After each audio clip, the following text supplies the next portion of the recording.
ஏழாவது ஸ்லோகம்.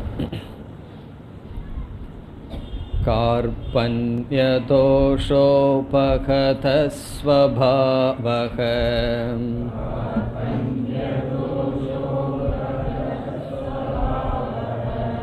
ப்ருச்சாமி த்வாம் தர்மசம்மூடசேதாः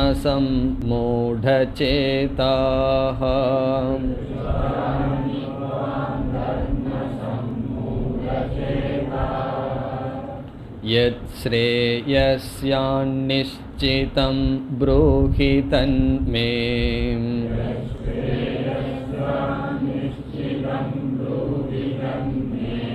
சிஷ்யஸ்தேகம் ஷாதி மாம் த்வாம் பிரபன்னம்.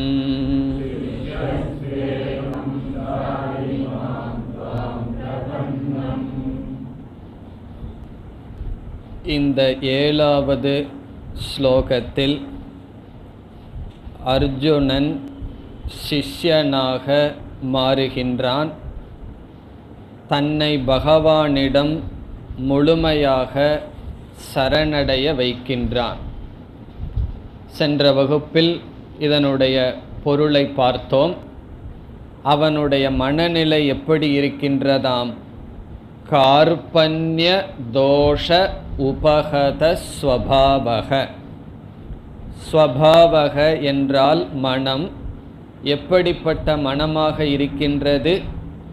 கார்பண்ய தோஷக, ஏழ்மை, சிறுமை, கீழ்மை அல்லது இரக்கம் என்கின்ற தோஷத்தினால் தாக்கப்பட்ட மனதை உடையவனாக, துவாம் பிரிச்சாமி, நான் உன்னை கேட்கின்றேன்.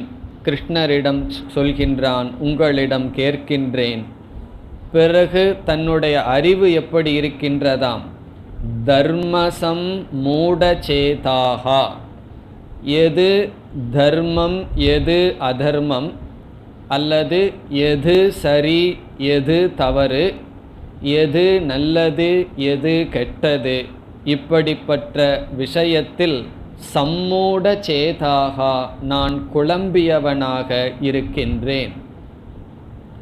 இவ்விதம் அர்ஜுனன் பேசுவது அவனுடைய புத்தி தனக்கு பயனில்லை, தன்னுடைய புத்தியை பகவானிடம் சரணடைய வைக்கின்றான். பிறகு இரண்டாவது வரியில் கேட்கின்றான், எது ஸ்ரேயக ஸ்யாத், எது ஸ்ரேயஸ் நன்மையோ, நன்மையாக எது இருக்கின்றதோ, நிச்சிதம் ப்ரூஹி தது மே, அதை எனக்கு நிச்சயமாக சொல்லுங்கள், எனக்கு முடிவு செய்து சொல்லுங்கள், நிர்ணயம் செய்து சொல்லுங்கள். அல்லது எது நிச்சிதம் ஸ்ரேயக, சாஸ்திரத்தில் எதை இதுதான் நன்மை என்று சொல்கின்றதோ அதை எனக்கு சொல்லுங்கள். நீங்கள் நிச்சயமாக சொல்லுங்கள், நிச்சயம் செய்யப்பட்டதை எனக்கு சொல்லுங்கள். நான் யாராக இருக்கின்றேன்? தே சிஷ்யக அகம், உங்களுடைய சிஷ்யனாக நான் இருக்கின்றேன். ஸ்ராதிமாம், என்னை காப்பாற்றுங்கள் அல்லது எனக்கு உபதேசம் செய்யுங்கள். இங்கு ஷாதி என்றால் காப்பாற்றுங்கள் அல்லது எனக்கு உபதேசம் செய்யுங்கள். எப்படிப்பட்டவனாக நான் இருக்கின்றேன்? துவாம் பிரபன்னம் மாம். துவாம் என்றால் உங்களை, பிரபன்னம் என்றால் சரணடைந்த, மாம் என்னை, உங்களை சரணடைந்த என்னை நீங்கள் காப்பாற்றுங்கள் என்று இந்த ஸ்லோகத்தில் அர்ஜுனன் பகவானிடம் சரணடைகின்றான். இனி அடுத்த ஸ்லோகத்தில் அர்ஜுனன் மீண்டும் தன்னுடைய மனநிலையை பகவானிடம் விளக்குகின்றான். எட்டாவது ஸ்லோகம். நஹி பிரபஷ்யாமி மமாபனுத்யாத்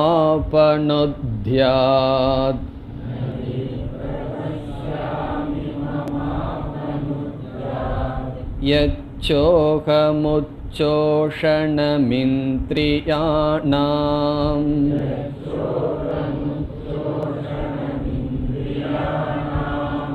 அவாப்ய பூமாவசபத்னமிருத்தம்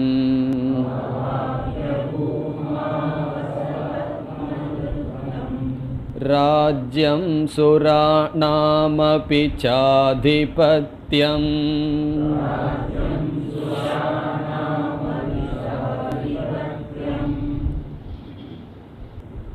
இந்த ஸ்லோகத்தில் அர்ஜுனன் தன்னுடைய மனநிலையை மீண்டும் பகவானிடம் விளக்குகின்றான். சென்ற ஸ்லோகத்தில் சரணடைந்து விட்டான். பிறகு மீண்டும் தன்னுடைய மனநிலையை பகவானிடம் விளக்கி அர்ஜுனனுடைய பேச்சை முடிக்கின்றான் இந்த ஸ்லோகத்தில். இனி பகவான் பேச இருக்கின்றார். ஆகவே அர்ஜுனனுடைய மனமாற்றத்தில் கடைசி ஸ்லோகம் இது. அர்ஜுனனுடைய மனநிலையை மீண்டும் விளக்குகின்ற ஸ்லோகம். எப்படி சென்ற ஸ்லோகம் எவ்வளவு முக்கியமோ அதே போல இந்த ஸ்லோகமும் முக்கியம். இதிலும் முக்கியமான கருத்து இருக்கின்றது. இங்கு என்ன கருத்து இருக்கின்றது என்றால், பகவானிடம் அர்ஜுனன் சரணடைந்தான். எப்படி சரணடைந்தான்?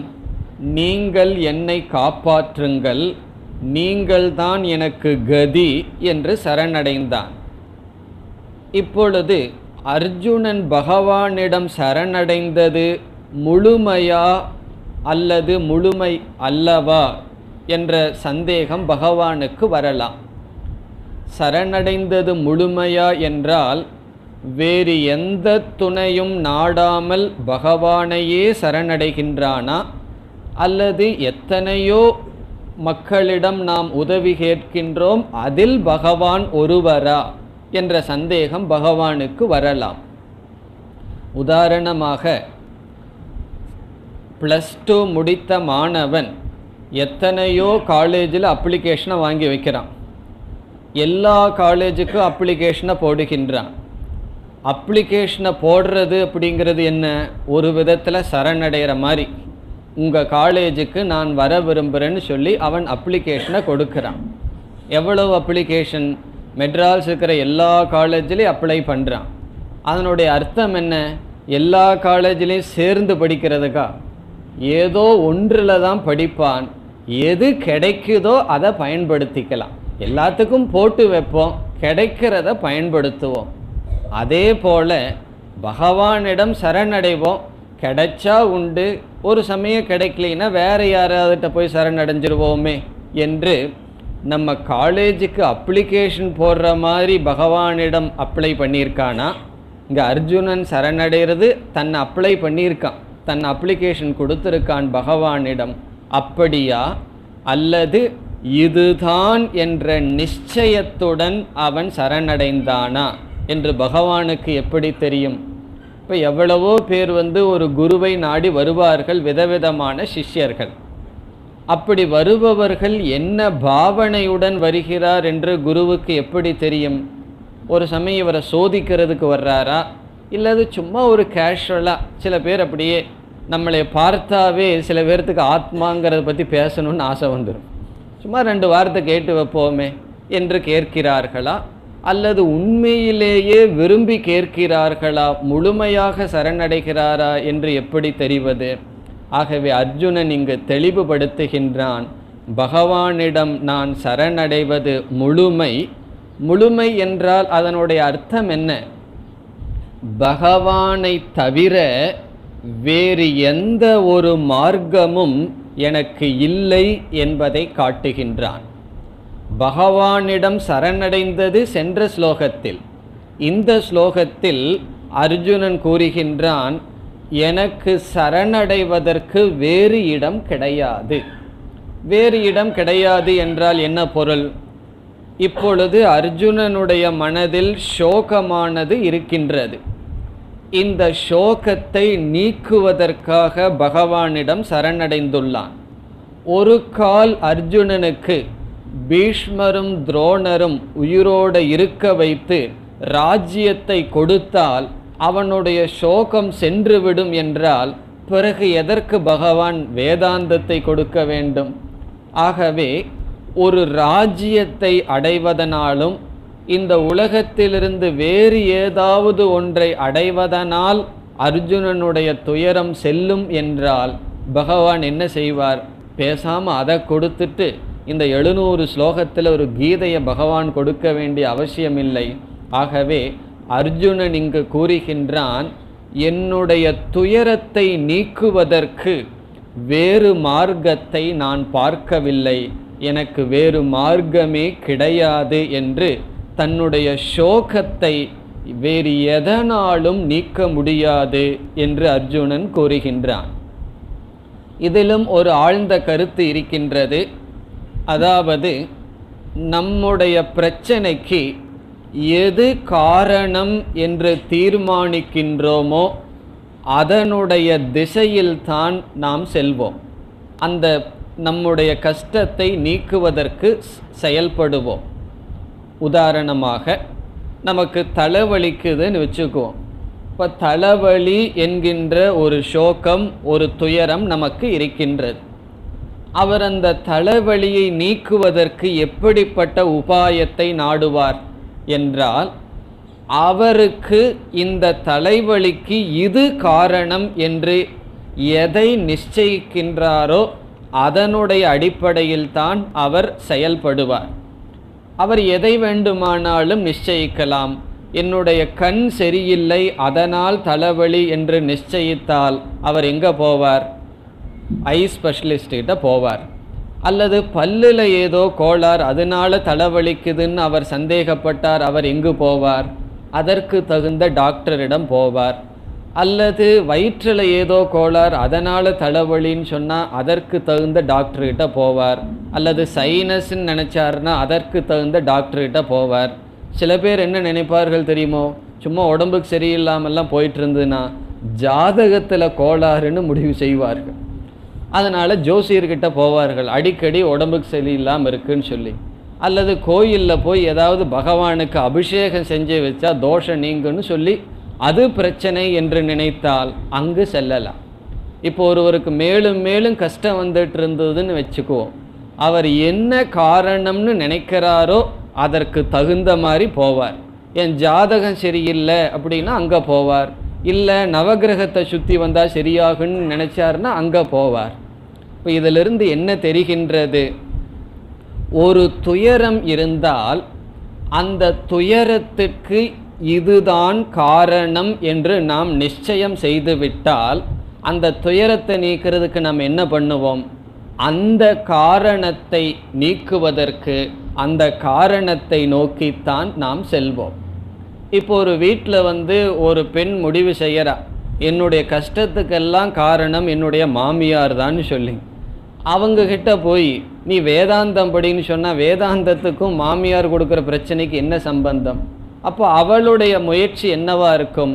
எப்படியாவது அந்த அம்மாவுடைய குணத்தை மாற்றிவிடணும் அப்படிங்கிற முயற்சியில் ஈடுபடுவது தான் சொல்யூஷனாக இருக்கும். அது எப்படி முடியும்னா, ஒருவருடைய குணத்தை மாற்ற முடியாது. அந்த அம்மாவுடைய மாமியார் குணத்தை மாற்றிட்டு இருக்கிறதுக்குள்ளே அந்த அம்மா மாமியாராகி மருமக இந்த அம்மா குணத்தை மாற்ற ஆரம்பித்து விடுவார்கள். இப்படித்தான் ஜெனரேஷனாக போயிட்டுருக்கு. இதனுடைய சாரம் என்ன? என்னுடைய துயரத்திற்கு இது காரணம் என்று எதை நிச்சயம் செய்கின்றேனோ அதில் தான் நான் பிரவிற்த்தி செய்வேன். அதைத்தான் நோக்கி நான் செல்வேன். ஒருவன் எனக்கு பணமில்லாதது துயரத்துக்கு காரணம்னு முடிவு செய்தால் அவனுடைய முழு வாழ்க்கை பணத்தை அடைவது. ஆஃபீஸில் ப்ரமோஷன் அடைஞ்சாதான் எனக்கு நிம்மதின்னு ஒருத்தன் முடிவு செய்தால் அவனுடைய முயற்சி அதை அடைவது. இவ்விதம் என்னுடைய துயரத்திற்கு எவைகளெல்லாம் காரணம்னு நம்ம என்ன நினச்சிட்டு இருக்கிறோமோ அது உண்மையான காரணமாக இருக்கலாம், உண்மையான காரணமாக இல்லாமல் போகலாம். அதை பற்றி கேள்வி இல்லை. நம்ம என்ன நினைக்கிறோமோ அதனுடைய அடிப்படையில் அந்த டைரெக்ஷனில் தான் நம்ம சொல்யூஷன் தீர்வு காண சென்று கொண்டு இருப்போம். இப்பொழுது அர்ஜுனன் இங்கு கூறுகின்றான், என்னுடைய துயரத்தை எது நீக்கும் என்று எனக்கு தெரியாது. பகவானிடம் சரணடைந்து விட்டான். எனக்கு ஒரு மனதில் சோகம் பிடித்து உள்ளது, இந்த சோகத்தை நீங்கள் நீக்க வேண்டும். பகவான் என்ன உபாயத்தை வச்சு நீக்க போறாருங்கிறது அர்ஜுனனுக்கு தெரியாது. நீங்கள் எப்படி என்னுடைய சோகத்தை நீக்குவீங்கன்னு எனக்கு தெரியாது. ஆனால் முழு ஸ்ரத்தை, முழு நம்பிக்கை எனக்கு வந்து விட்டது, நீங்கள் தான் என்னுடைய சோகத்தை நீக்க வேண்டும். ஆனால் இனியொரு அறிவு அர்ஜுனனுக்கு இருக்கின்றது, எவைகளெல்லாம் என்னுடைய சோகத்தை நீக்காது என்று நான் அறிவேன். இதுதான் சிஷ்யனாக சம்பாதிக்க வேண்டிய ஞானம். குரு இந்த ஞானத்தை சிஷ்யனுக்கு கொடுக்க முடியாது. எந்த ஒரு ஞானத்தை கொடுத்தா சோகத்திலிருந்து நீங்குவானோ அதை குரு கொடுக்கலாம். ஆனால் சிஷ்யன் எப்படி வரணும்னு சொன்னான், எவைகளெல்லாம் என்னுடைய சோகத்தை நீக்காது என்று அவன் தெரிந்து வர வேண்டும். இப்போ அர்ஜுனன் என்ன சொல்ல போகிறான் இந்த ஸ்லோகத்தில், இந்த உலகத்தில் எதை நான் அடைந்தாலும், இந்த பூலோகத்தில் இருக்கிற ராஜ்யத்தை ஆகட்டும் அல்லது மேல் லோகத்தில் இருக்கிற ராஜ்யத்தை ஆகட்டும், அப்படி இந்த அகில உலகத்தையுமே நான் அடைந்தால் எனக்கு வருகின்ற சோகம் நீங்கும் என்று நான் பார்க்கவில்லை. இப்போ நம்ம ஒரு கற்பனை பண்ணுவோம், குளோபல் கவர்மெண்ட்னு சொல்லி ஒரு கவர்மெண்ட் வந்து இந்த அகில உலகத்துக்குமே நம்ம ராஜா ஆகிறோம்னு வச்சுக்கோ. சாதாரண தமிழ்நாட்டுக்கோ இந்தியாவுக்கோ அமெரிக்காவுக்கோ அல்ல, இந்த முழு உலகத்துக்கே நம்ம அதிபதி ஆகின்றோம். அப்படி ஆயிட்டோம்னா என்ன ஆகும்னா, நமக்கு பகைவர்களே இருக்க மாட்டார்கள். வேற லோகத்திலிருந்து வேணா வந்தா உண்டு. இப்போ இந்த லோகத்தில் பகைவர்களே இல்லாத மிக செழிப்பான ஒரு ராஜ்யத்தை நாம் அடைகின்றோம். பிறகு அது மட்டுமல்ல, மேல் லோக இந்திரலோகத்தையும் நம்ம பிடிச்சிடுறோம்னு வச்சுக்குவோம். அப்படி பகவானால் படைக்கப்பட்ட எல்லா லோகத்தினுடைய பொருள் எனக்கு கிடைத்தாலும் அந்த பொருள் என்னை திருப்திப்படுத்தாது. இதுதான் அர்ஜுனனுடைய ஞானம். அவன் சொல்றான், எந்த பொருளும் என்னை திருப்திப்படுத்தாது. இந்த உலகத்தையே நான் அடைந்தாலும் வேறு லோகத்தை நான் அடைந்தாலும் அவைகள் என்னுடைய சோகத்தை நீக்காது என்று மட்டும் எனக்கு தெரிகிறது. என்னுடைய சோகத்தை எது நீக்கும் அர்ஜுனனுக்கு தெரியவில்லை. பகவானிடம் சரணடைந்து விட்டான்.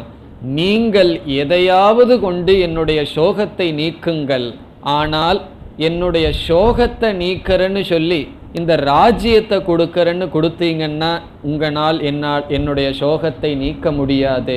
ஆகவே அர்ஜுனனுக்கு இப்பொழுது தெளிவான அறிவு இருக்கின்றது. என்னுடைய சோகத்தை எது நீக்காது என்ற அறிவு இருக்கின்றது. என்னுடைய சோகத்தை எது நீக்கும் என்று தெரியவில்லை. ஆனால் அவனுடைய அதிர்ஷ்டவசம் எது அந்த நீக்கிற உபாயம் யாரிடம் இருக்குமோ அவரிடம் அவன் சரணடைந்து விட்டான். ஆகவே இப்பொழுது அர்ஜுனனுடைய மனநிலை என்ன, தனக்கு எவை வேண்டாம் என்று தெரிந்து விட்டான்.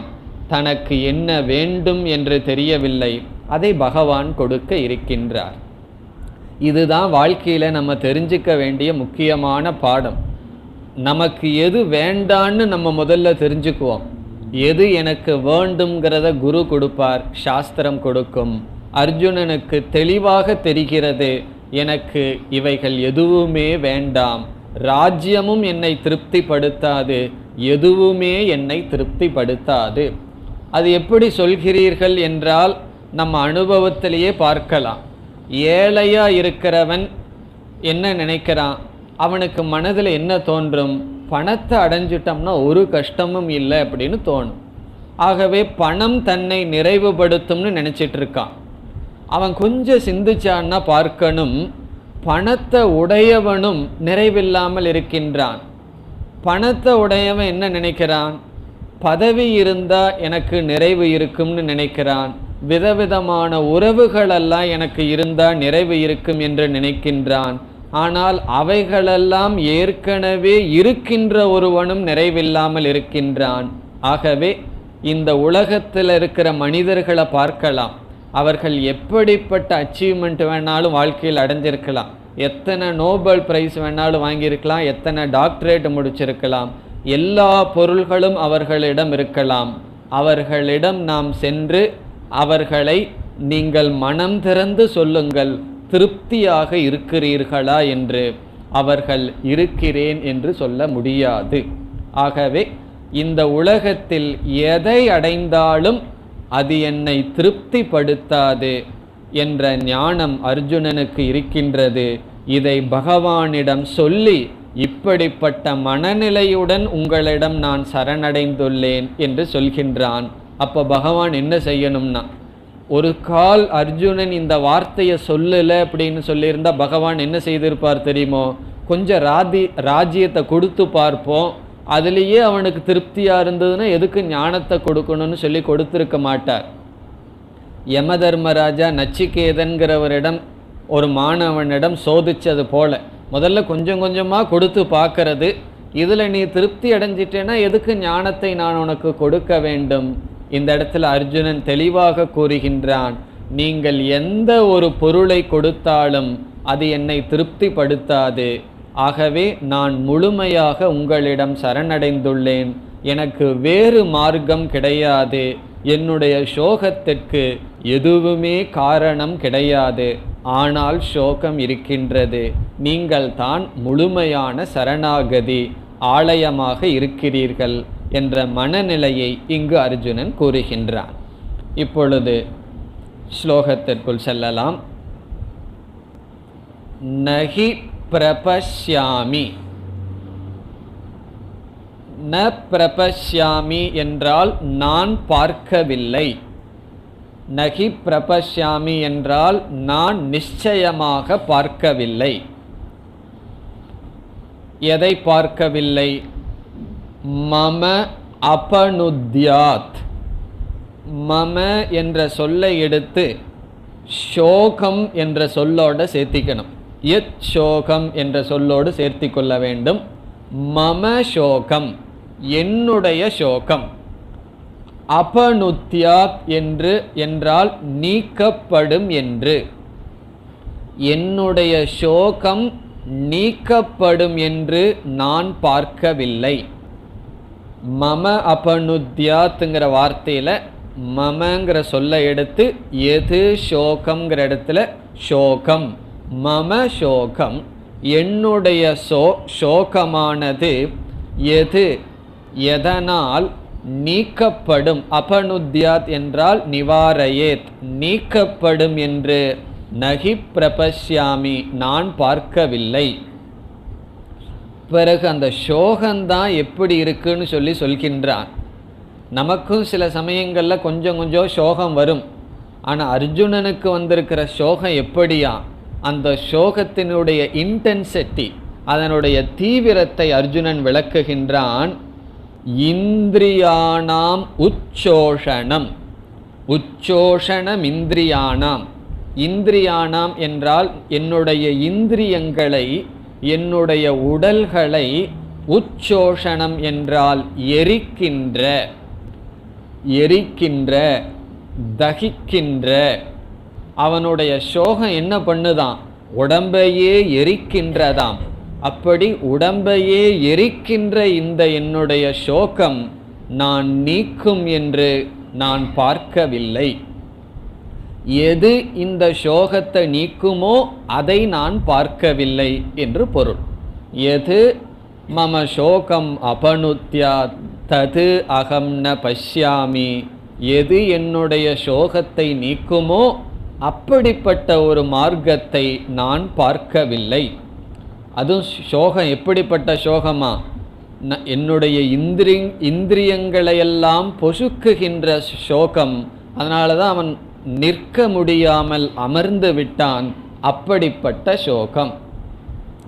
நம்ம வாழ்க்கையில் இப்படிப்பட்ட சோகம் எல்லாமே வந்திருக்காது. கொஞ்சம் சோகம் வந்தாவே நம்ம வேதாந்தம் பேச ஆரம்பிச்சிடுறோம்.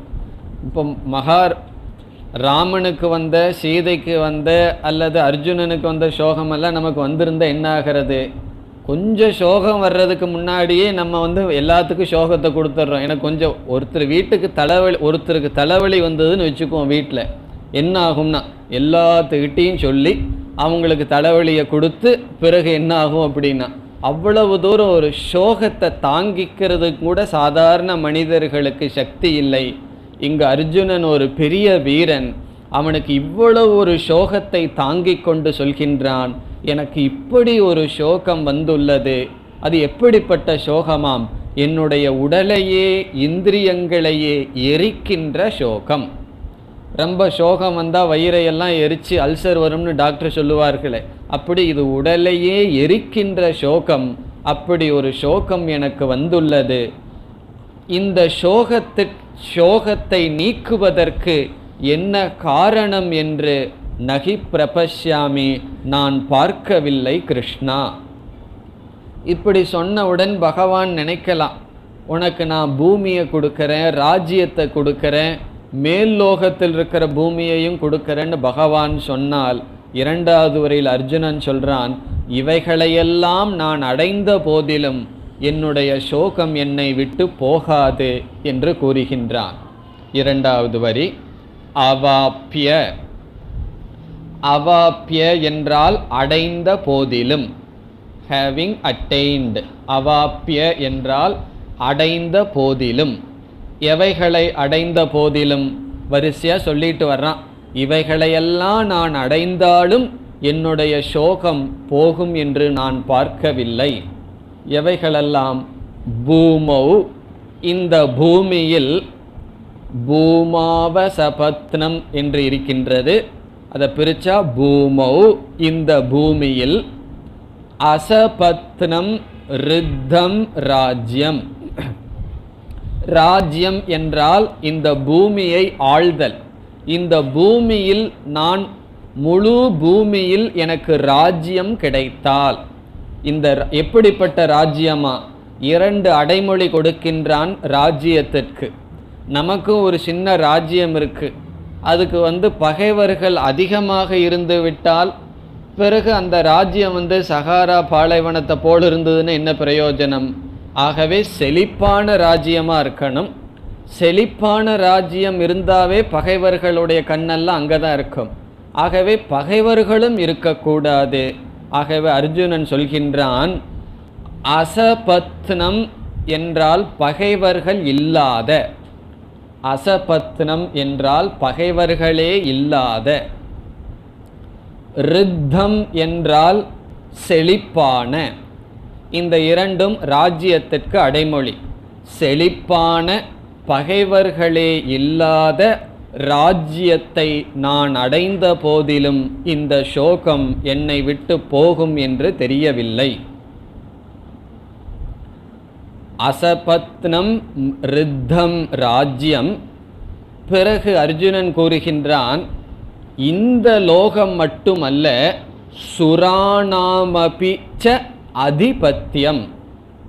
சுராணாம் என்றால் ஆதிபத்தியம். சுராணாம் என்றால் தேவர்களுக்கு, தேவர்களுக்குள் கூட ஆதிபத்தியம் என்றால் அதிபதி, அவர்களுக்கும் நான் தலைவனாக ஆனால், இந்த லோகத்தை வென்றது இல்லாமல் இந்திரலோகத்தையே நீங்கள் எனக்கு கொடுத்தாலும், அவைகளை நான் அடைந்தாலும், என்ன முதல் வரியில சேர்த்திக்கணும், நகி பிரபஷ்யாமி, சோகம் என்னை விட்டு செல்லும் என்று நான் பார்க்கவில்லை. இப்போ அர்ஜுனனுடைய மனநிலை எந்த அளவுக்கு உயர்ந்து விட்டது. சாதாரண அர்ஜுனன் இப்பொழுது உயர்ந்த மனநிலைக்கு வந்து விட்டான். அவனுடைய சோகத்துக்கு ஒரு நிமித்தம் வந்தது. இப்பொழுது பீஷ்மர் துரோணர் இருக்கிறார்களோ இறந்து விடுகிறார்களோ வேறு பிரச்சனை, அவனுடைய சோகத்தை நீக்கும் எந்த ஒரு உபாயத்தையும் அவன் பார்க்கவில்லை என்று அர்ஜுனன் தெளிவாக கூறுகின்றான். இந்த ஸ்லோகத்துடன் நம்ம 4 பார்த்தோம். ஒரு சிஷ்யனுக்கு இருக்க வேண்டிய தகுதி என்று அந்த 4ம் பூர்த்தி அடைகிறது. ஞாபகம் இருக்கோ அந்த 4 என்னன்னு சொல்லி? இங்கேயே குவிஸ் ப்ரோக்ராம் வைக்க வேண்டியது தான். அந்த 4 என்னென்ன? முதல்ல என்ன ஒருவன் கண்டுபிடிக்க வேண்டும்? சம்சாரத்தை கண்டுபிடிக்க வேண்டும். டிஸ்கவரி ஆஃப் சம்சாரம்னு சொன்னோம். ஒருவன் எல்லா ஜீவராசிகளும் சம்சாரியா இருந்தாலும், அந்த சோகம்ங்கிறது எல்லாத்துக்கும் தொடர்ந்து இருந்தாலும், அந்த சோகத்திற்கான உபாயத்தை வாங்கி சோகத்தை நீக்குவதற்கு ஒருவன் தகுதியடைய வேண்டும் என்றால் சோகத்தை அனுபவிச்சிட்டு மட்டும் இருந்தால் போதாது, அந்த சோகத்தை கண்டுகொள்ள வேண்டும். அது முதல் படி. இரண்டாவது படி என்ன? அந்த சோகத்தை கண்டுகொண்டதற்கு பிறகு அதிலிருந்து வெளிவர வேண்டும் என்ற தீவிரமான இச்சை இருக்க வேண்டும், ஆசை இருக்க வேண்டும். அது இரண்டாவது படி. மூன்றாவது படியாக நாம் பார்த்தது, இந்த சோகத்திலிருந்து நீங்க தன்னுடைய புத்தி தனக்கு பயன்படாது என்று உணர வேண்டும். என்ன, இவ்வளவு வருஷம் இருந்த புத்தி என்னுடைய சோகத்தை நீக்கலன்னு சொன்னால் இனிமேல் எப்படி நீக்க போகும்? ஆகவே எனக்கு பயன்படாது என்று உணர்தல். நான்காவதாக வேறு ஒரு புத்தி மீது நம்பிக்கை வருதல். என்னுடைய புத்தியை நான் விட்டுட்டு எல்லா புத்தியும் விட்டுறக்கூடாது, வேறொருவரிடம் சரணடைதல். இந்த நான்கும் யார் செய்கிறார்களோ அவர்கள் பகவானிடமிருந்து அல்லது சாஸ்திரத்திலிடமிருந்து ஒரு உபாயத்தை வாங்கி சம்சாரத்தை நீக்க முடியும். இந்த நான்கையும் அர்ஜுனன் செய்துவிட்டான். இனி இதற்கு பிறகு அடுத்தது என்ன வர இருக்கின்றது? அர்ஜுனனுடைய மனநிலையை சஞ்சயன் எடுத்துச் சொல்வான். 2 ஸ்லோகத்தில் சஞ்சயன் அறிமுகப்படுத்துகின்றான். அதற்கு பிறகு என்ன செய்கின்றார் பகவான்? நேரடியாக உபதேசத்தை துவங்குகின்றார். ஆகவே பகவானுடைய உபதேசம் இதற்கு பிறகு நேரடியாக வர இருக்கின்றது. அதற்கு முன் வேறு ஒரு சிறிய விசாரம் செய்து கொண்டு நாம் தொடரலாம். இந்த இடத்தில் நாம் பார்த்தோம், 4 விதமான படிகளை ஒருவன் கடந்து சென்றால் அவன் என்ன செய்கின்றான்? எல்லா துயரத்தையும் நீக்கி மோட்சத்தை அடைகின்றான் என்று பார்த்தோம். இதே கருத்து சாஸ்திரத்தில் ஒருவன் மோட்சத்திற்கான உபாயத்தை வாங்கி மோட்சத்தை அடைவதற்கு யார் தகுதியை உடையவர்கள் என்பதற்கு வேறு சில சொற்களில் பேசப்படுகின்றது. அதை இப்பொழுது பார்ப்போம். இதற்கு அதிகாரித்துவம் என்று பெயர். இதெல்லாம் சாஸ்திரத்தில் பயன்படுத்தப்படுகின்ற சொற்கள். அதிகாரி. இப்போ சாதாரணமாக அதிகாரின்னா என்ன அர்த்தம் நமக்கு புரிஞ்சிருக்கோம். அதிகாரினா ஒரு பவர், ஒரு பொசிஷனில் இருப்பவர்னு அர்த்தம். ஆனால் சாஸ்திரத்தில் அதிகாரி என்றால் தகுதியை உடையவன். இப்போ நம்ம பார்த்த கருத்தே சாஸ்திரத்தில் முறைப்படுத்தி தெளிவாக வேதாந்தம் படிப்பதற்கு அல்லது பகவத்கீதை, உபனிஷத் போன்ற நூல்களை நாம் படித்து அதிலிருந்து பயனை அடைவதற்கு, படிப்பதற்கு இது குவாலிஃபிகேஷன் அல்ல, யார் வேணாலும் படிச்சிடலாம். படித்து பயனை அடையணும்னா இவைகளெல்லாம் தகுதி. நானும் ஏதோ படித்து வச்சுருக்கேன் சொல்கிறதுக்கு அப்படிங்கிறதுக்கு இது ஒரு பெரிய தகுதி இல்லை. ஏன்னா யூனிவர்சிட்டியிலெல்லாம் ஃபிலாசபி டிபார்ட்மெண்ட்னு வந்தாச்சு, அவர்களெல்லாம் தகுதியோடைய போகிறார்கள். எந்த டிகிரியும் கிடைக்கல அப்படின்னு சொன்னால் ஏதோ பையன் 3 வருஷம் படிக்கணுமேங்கிறதுக்கு ஃபிலாசபி டிபார்ட்மெண்ட்டுக்கு வருகிறார்கள். எதுக்குமே லாய்க்கில்லாதவங்க தான் அங்கே போய் சேர்கிறார்கள். பிறகு வேறு யார் அங்கு சேருவார்கள்? ஆகவே தகுதி அதிகாரித்துவம் என்றால் பகவானுடைய உபதேசத்தை கேட்டு அல்லது உபனிஷத்தினுடைய உபதேசத்தை நம்ம கேட்குறோம்னா அதை கேட்டு அதனால் நமக்கு பயனடைய வேண்டும் என்றால் சில தகுதிகள் நமக்கு இருக்க வேண்டும். அந்த தகுதிகளை சாஸ்திரத்தில் முறைப்படுத்தி சொல்லி இருக்கின்றது. நாம் என்ன செய்தோம்னா அவைகளை டெக்னிக்கலாக பார்க்காம நம்முடைய பாஷையில் சம்சாரத்தை கண்டுபிடிக்கிறது, இச்சை வர்றது, புத்தி பயன்படாமல் இருத்தல், சரணடைதல்னு பார்த்தோம். இதையே முறைப்படுத்தி சாஸ்திரத்தில் சொல்லப்பட்டுள்ளது. அதை சுருக்கமாக பார்ப்போம். பிறகு அடுத்த வகுப்பில் நாம் மேலும் தொடரலாம். 4 விதமான தகுதிகள் பேசப்படுகின்றது. பலருக்கு ஏற்கனவே தெரிஞ்சிருக்கலாம், புதிதாக இருப்பவர்கள் புரிந்து கொள்ளலாம். 4 விதமான தகுதிகள், பண்புகள் யாரிடம் இருக்கின்றதோ அவர்கள் வேதாந்தத்திற்கு அல்லது சாஸ்திரத்திற்கு தகுதி உடையவர்கள். அந்த 4ம் என்னென்னு சுருக்கமாக பார்க்கலாம். முதல் தகுதி விவேகக, விவேகம். விவேகம் என்றால் அறிவு, பிரித்து பார்த்தல். பிரித்து பார்த்தல். இப்போ முதல் தகுதியை நம்ம சுருக்கமாக விவேகம் என்ற தகுதி. விவேகம் என்றால் அறிவு, அறிவு என்றால் பிரித்து பார்த்தல், பிரித்தல், டிஸ்கிரிமினேஷன், பிரித்தல். இப்போ பிரித்தல் என்று சொல்லும் பொழுதே நமக்கு என்ன புரிஞ்சுக்கணும்? எப்பொழுது நாம் பிரிக்க வேண்டும், எப்பொழுது பிரிக்க வேண்டிய சூழ்நிலை வரும் என்றால், எப்பொழுது கலந்து இருக்கின்றதோ அப்பொழுதுதான் பிரிக்க வேண்டும். அரிசியை எடுத்து அதை நம்ம பிரிக்கணும்னு சொன்னால் அதில் கல்லும் அரிசியும் கலந்து விட்டது, அப்பொழுதுதான் பிரிக்க வேண்டும். அப்படி என்றால் விவேகம் என்றால் பிரித்தல், பிரித்தல் என்றால் கலந்து விட்டது. எது கலந்து விட்டது, எதை பிரிக்க வேண்டும் என்ற கேள்விக்கு நித்திய அனித்திய வஸ்து விவேகக. எது உண்மையோ எது பொய்யோ இந்த இரண்டும் அடையாளம் தெரியாமல் கலந்து விட்டது. உண்மை எது பொய் எது என்று தெரியாமல் கலந்துள்ளது. ஆகவே விவேகம் என்றால் எது நிலையானது எது நிலையற்றது என்று பிரித்து பார்த்தல் முதல் தகுதி மாணவனுக்கு. இப்போ பிரித்து பார்த்தல் என்றால் இது நிலையானது இது நிலையற்றது. இந்த இடத்துல மாணவனுக்கு எது நிலையானதுங்கிறதுல அதிக அறிவு இருக்க வேண்டிய அவசியம் கிடையாது. ஆனால் அவன் முதல்ல என்ன கண்டுபிடிக்கணும்னா எது நிலையற்றது என்று பிரித்து விட வேண்டும். அது அர்ஜுனன் செய்துள்ளான். அனைத்தும் அர்ஜுனன் கொஞ்சம் கொஞ்சம் பண்ணியிருக்கான். எப்படி? இந்த ராஜ்யத்தையே நான் அடைந்தாலும் எனக்கு அது துயரத்தை நீக்காதுன்னு சொன்னால், இந்த நிலையற்ற பொருள்கள் இவைகள் எப்படி என்னுடைய சோகத்தை நீக்கும் என்று அவனுக்கு அந்த விவேகம் இருந்திருக்கின்றது. ஆகவே எது நிலையானது எது நிலையற்றது என்று பிரித்து பார்க்கின்ற திறனுக்கு விவேகம் என்று பெயர். இதுதான் முதலில் மாணவர்களாக இருப்பவர்கள் கண்டுபிடிக்க வேண்டிய விஷயம். காரணம் என்ன?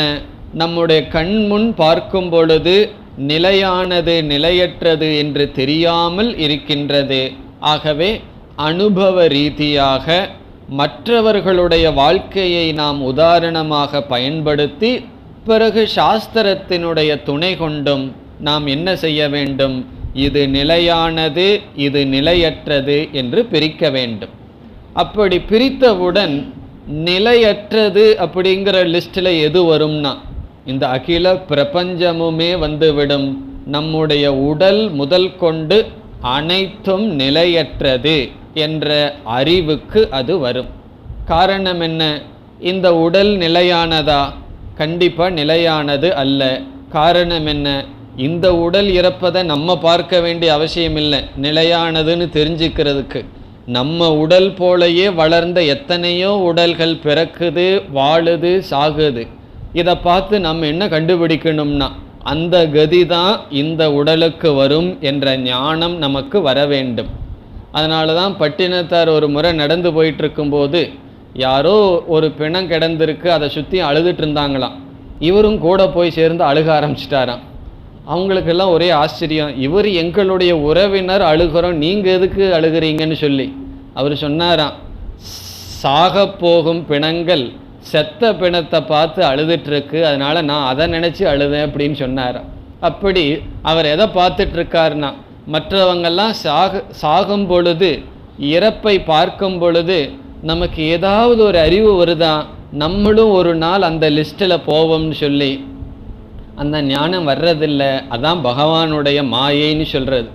அதான் தர்மராஜா அந்த யக்ஷ பிரஷ்னத்தில் சொன்ன ஒரு பெரிய விஷயம் என்னன்னு சொன்னால், எல்லாம் பிறக்கிறார்கள் இறக்கிறார்கள், ஆனால் மனிதர்கள் தானும் இறந்து விடுவோம்னு தெரியாமல் வாழ்கிறார்களே, இதுதான் பெரிய ஆச்சரியம்னு சொன்னாரான். அதே போல இந்த உலகத்தில் அனித்தியம் தெளிவாக இருக்கு, அதே சமயத்தில் மறைக்கப்பட்டுள்ளது.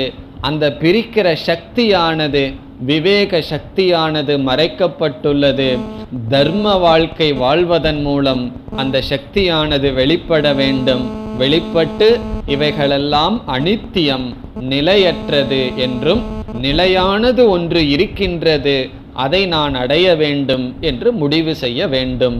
ஆகவே விவேகம் இந்த உலகத்தை பிரித்து காட்டுகின்றது.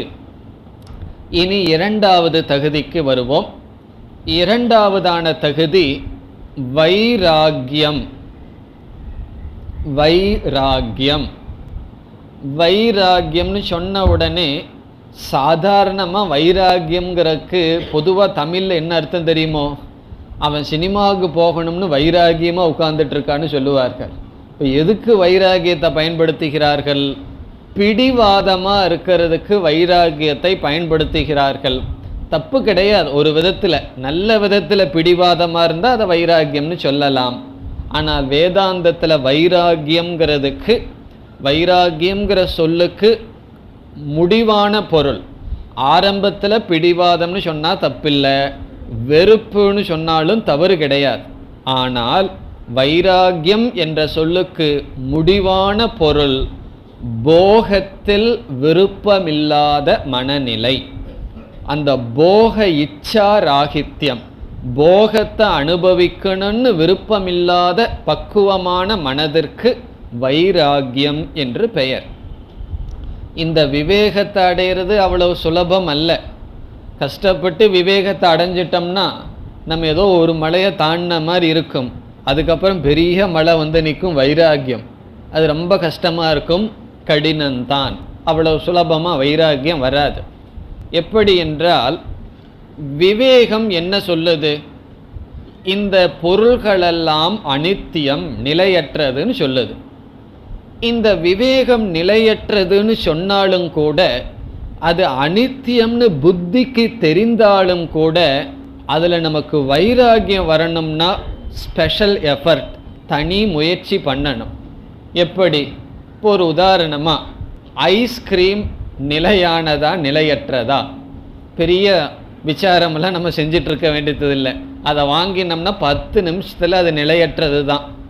அது என்ன ஆகுது? வயிற்றில் போய் அது வந்து ஒரு 2 மணி நேரத்தில் அது உடம்புலையே இல்லாமல் போயிடுது. ஆகவே ஐஸ்கிரீம் அப்படிங்கிறது நிலையற்றது. யாருக்கு தெரியாதது? தெரிந்தாலும் அது அனித்தியமானது. அது கொஞ்ச நேரத்துக்கு தான் சுகத்தை கொடுக்கும்னு தெரிந்தாலும் இந்த புத்தி என்ன செய்கின்றது? அது நிலையற்றதாக இருந்தாலும் சுகத்தை கொடுக்குதேன்னு சொல்லி புத்தி அங்கு செல்கிறது. அதுதான் பிரச்சனை. நிலையற்ற ஒன்று வந்து சுகத்தை கொடுக்காம இருந்ததுன்னு வச்சுக்குவோம், வைராகியம்ங்கிற சாதனையே சொல்ல வேண்டிய அவசியம் இல்லை. நிலையற்றதுன்னு நீ தெரிஞ்சுக்கோ, வேதாந்தத்துக்கு வான்னு சொல்லிடலாம். ஆனால் நிலையற்ற பொருள் பகவான் என்ன பண்ணிட்டார்னா, நிலையற்ற பொருளில் ஒரு மாயையான சுகத்தை வேற வச்சிட்டார். சுகத்தை அந்த பொருளோட போகத்தை அதில் சேர்த்து வச்சிட்டார். அதான் பகவான் செய்கிற ஒரு பெரிய ட்ரிக்கு. என்ன ஆயிடுதுன்னா, அந்த சுகத்திலிருந்து புத்தி வெளியே வர மாட்டேங்குது. நமக்கு நல்லா தெரியுது இது வந்து நிலையற்றது, இது வந்து எனக்கு அனர்த்தம் என்று நல்லா தெரியுது. இருந்தாலும் புத்தி அந்த போகத்திலிருந்து வரமாட்டேங்குது. சில பேர் அதனாலேயே வாழ்க்கையை நாசம் செய்பவர்கள் உண்டு, இறந்தவர்கள் கூட உண்டு. அந்த போக பொருளுக்காக ஆசைப்பட்டு அந்த இன்ப வைராகியம் இல்லாத காரணத்தினால், விவேகம் இருந்தும் வைராகியம் இல்லாத காரணத்தினால் தன்னை நாசம் செய்பவர்களும் கூட உண்டு. ஆகவே வைராகியம் என்றால் அனித்தியம் என்ற ஒரு ஞானம் வந்த போதிலும் கூட, அந்த அனித்தியமான வஸ்து அனித்தியமான ஒரு சுகத்தை கொடுக்குது, ஒரு என்ஜாய்மெண்ட், ஒரு ஃபால்ஸ் செக்யூரிட்டி, ஒரு பாதுகாப்பை கொடுக்குது, ஒரு விதமான இதத்தை மனதுக்கு கொடுக்கின்றது. அதை தியாகம் செய்கின்ற மனநிலை வைராகியம் என்று சொல்லப்படுகிறது. ஆகவே எதெல்லாம் எனக்கு அனித்தியம், எதெல்லாம் எனக்கு அனர்த்தம், நல்லது அல்லன்னு தெரியுதோ அதையெல்லாம் நான் அனுபவிக்காத மனநிலையை அடைதல் வைராக்கியம். இந்த வைராக்கியமும் ஒரே நாளில் வராது. நாளை காலையில் 9 மணியிலேருந்து நான் வைராக்கியத்தோடு இருக்கிறேன் அப்படியெல்லாம் நிச்சயம் பண்ண முடியாது. இது காலப்போக்கில் மெதுவாகத்தான் வர வேண்டும். சில சமயங்களில் அடி உத வாங்கினா தான் வைராக்கியம் வரும்னா அதை வாங்கித்தியாவது வைராக்கியத்தை சம்பாரிச்சுக்கணும், தப்பே கிடையாது. 4 உத வாங்கி வைராக்கியம் வரும்னா அந்த உத ஒரு பெரிய பாடம்தான். காரணம் என்ன? வைராக்கியம் வருது. ஆகவே இந்த வைராக்கியம் என்பது மனதில் இருக்கின்ற ஒரு விதமான பக்குவ நிலை, உயர்ந்த நிலை. விவேகத்திற்கு பிறகு வர வேண்டியது. விவேகம் இல்லாமல் வைராக்கியம் வந்ததுன்னா அதையெல்லாம் தான் மசான வைராக்கியம்னு சொல்கிறது. அங்கே அறிவெல்லாம் கிடையாது. ஒரு நஷ்டம் வந்துடுது, உடனே வேதாந்தம் வந்துடும். நஷ்டம் ஏதாவது வந்தது, யாரோருத்தர் இறந்துருவார்கள் அல்லது ஏதாவது பிஸ்னஸில் லாஸ் ஆகிருக்கும், கொஞ்ச நேரம் வேதாந்தம் அவர்களுடைய வாயில் அப்படியே தவழும். பிறகு என்ன ஆகும்னா 2-3 மணி நேரத்தில் காஃபி சாப்பிடுவார்கள், அதோடு வேதாந்தம் போயிடும். காரணம் என்ன? அது விவேகத்தில் வரவில்லை.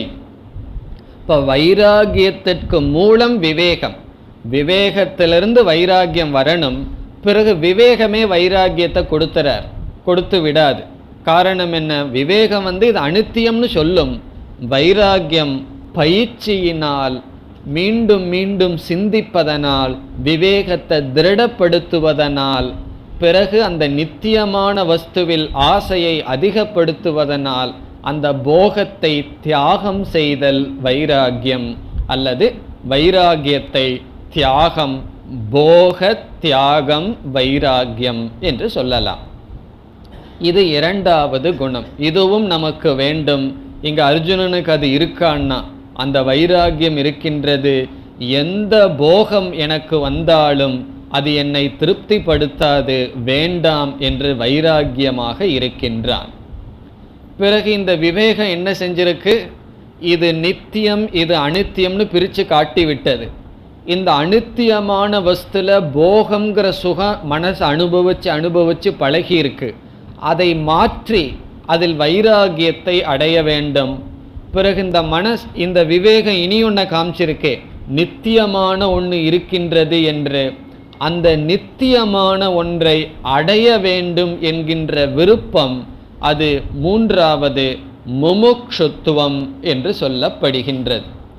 முமுக்ஷுத்துவம் என்றால் அந்த நித்தியமான வஸ்துவை அடைய வேண்டும் என்கின்ற ஆசை, இச்சா, அது முமுக்ஷுத்துவம். இப்போ நமக்கு 3 சாதனை கிடைத்துள்ளது. முதல்ல விவேகம். விவேகம்தான் மூலமாக இருக்கு. அந்த விவேகம் என்ன செய்கிறது? இது நித்தியம், இது அனித்தியம்னு பிரித்து காட்டுகிறது. இந்த விவேகத்தை எப்படி வளர்த்திக்கலாம், அதெல்லாம் நம்ம கர்மயோகம் என்கின்ற மற்ற இடத்துல பார்ப்போம். இப்போ நம்ம சுருக்கமாக பார்க்கின்றோம். விவேகம் என்றால் பிரித்து காட்டுவது. இது நித்தியம், இது அனித்தியம் என்று பிரித்து காட்டுகின்றது. அந்த நித்தியமான ஒரு பொருள், அதாவது பரம்பொருள் அல்லது ஈஸ்வரன், அந்த ஈஸ்வரனை அடைய வேண்டும் என்ற விருப்பம் முமுக்ஷுத்துவம். பிறகு அனித்தியமான பொருளில் இருக்க வேண்டிய பாவனை வைராக்கியம். ஆனால் சம்பிரதாயத்தில் இந்த சாதனைகளை சொல்லும் பொழுது முதல்ல விவேகத்தை சொல்லி, 2வது வைராக்கியத்தை சொல்லி, 3வது வேறு சாதனையை சொல்லி, 4வதாக முமுக்ஷுத்துவம் என்று சொல்வது வழக்கம். ஆனால் நம்ம புரிஞ்சுக்கிறதுக்கு எப்படி புரிந்து கொள்ளலாம்? விவேகம் மூலம். அந்த விவேகம் நித்திய அனித்திய வஸ்துவை காட்டும். அனித்திய வஸ்துவில் இருக்க வேண்டிய ஆட்டிடியூட், பாவனை வைராக்கியம். நித்திய வஸ்துவில் நமக்கு இருக்க வேண்டிய பாவனை முமுக்ஷுத்துவம். இந்த 3ஐயும் நம்ம அர்ஜுனனிடம் தெளிவாக பார்க்கின்றோம். அவனுக்கு விவேகம் வந்துள்ளது, ஓரளவாவது வந்துள்ளது.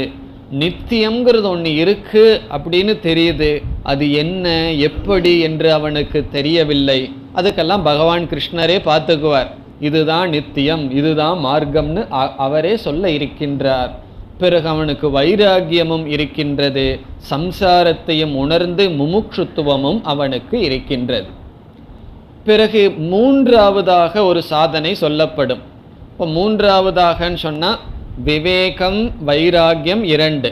இந்த முமுக்ஷுத்துவங்கிறத சாதாரணமாக 4வது இடத்துல சொல்லி 3வதாக சில சாதனைகள் சொல்வார்கள். அந்த சாதனை 6 விதமான சாதனையினுடைய சேர்க்கை 3வது சாதனை.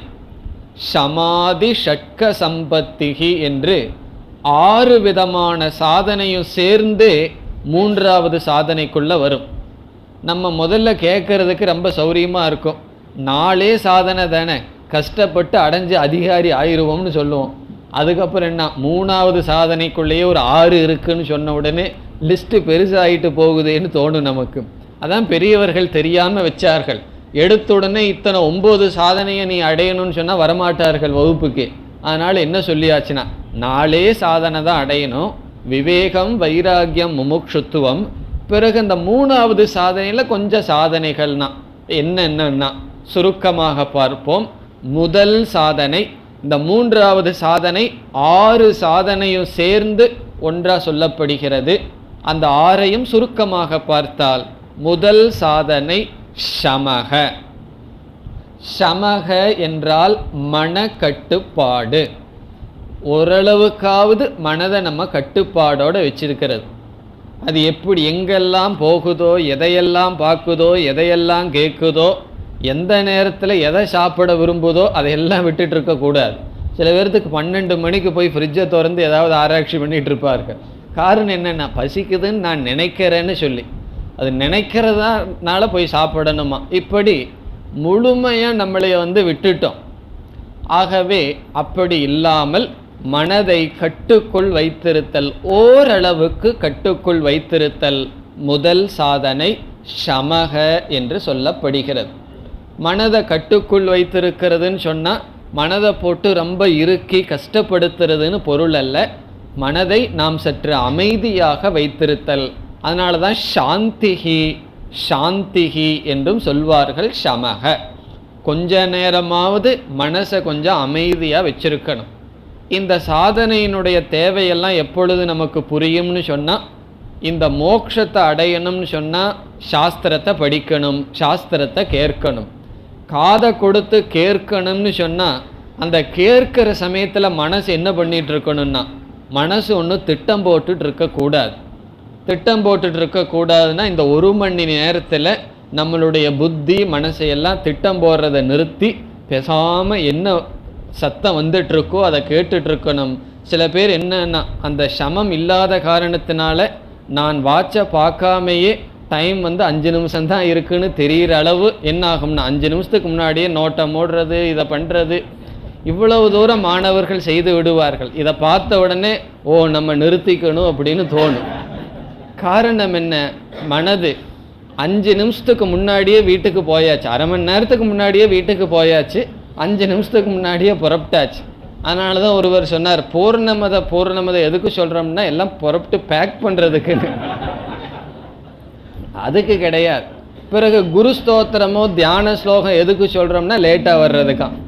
ஒரு 5 நிமிஷம் லேட்டாக வர்றதுக்கு தியான ஸ்லோகம், பெறப்படுறதுக்கு பூர்ணமதை. அது கிடையாது. அந்த சமம், பொறுமை, 5 நிமிஷத்துக்கு முன்னாடியே அமர்ந்து, ஏன்னா விதவிதமான டிரான்சாக்ஷனோடு வந்திருப்போம்.